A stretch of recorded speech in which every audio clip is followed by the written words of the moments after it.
જી શિવલ્લભાધીશની જય. યુકેના બધા જ વૈષ્ણવોને બધાઈ આપતા ખૂબ આનંદનો અનુભવ થઈ રહ્યો છે.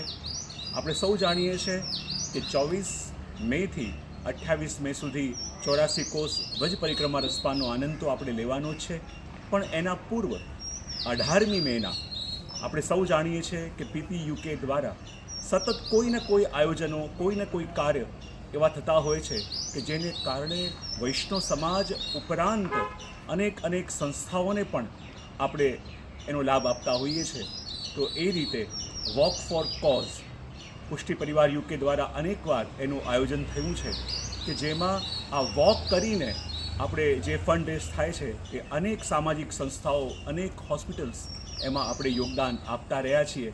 તો આ વખતે પણ 18મી મેના રોજ આપણી શ્રીનાથજી હવેલી શડબરીથી બપોરે 3 વાગે આ વોક ફોર કોઝનું ફરી આયોજન કરવામાં આવ્યું છે.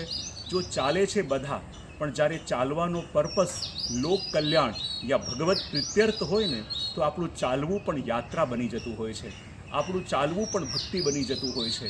તો આ 18મી મેના આપણે સૌ મળી, અમે અને ચિરાયુષ્માન પ્રથમેશ કુમારજી પણ અમારી સાથે આપની સાથે આ યાત્રામાં ચાલીશું. અને યાત્રાથી પૂર્વ એક એવી ભક્તિ યાત્રા આ 18મી મેના વોક ફોર કોઝના માધ્યમથી આપણે કરવાની છે. તો આપ સૌને નિવેદન કરું છું કે શીઘ્રથી શીઘ્ર તમારા નામોનું રજિસ્ટ્રેશન અમારા પીપી યુકેના કમિટી સાથે કરાવી દેજો અને 18મી મેના આપણે સૌ એક સાથે ચાલી આનો આનંદ લઈશું.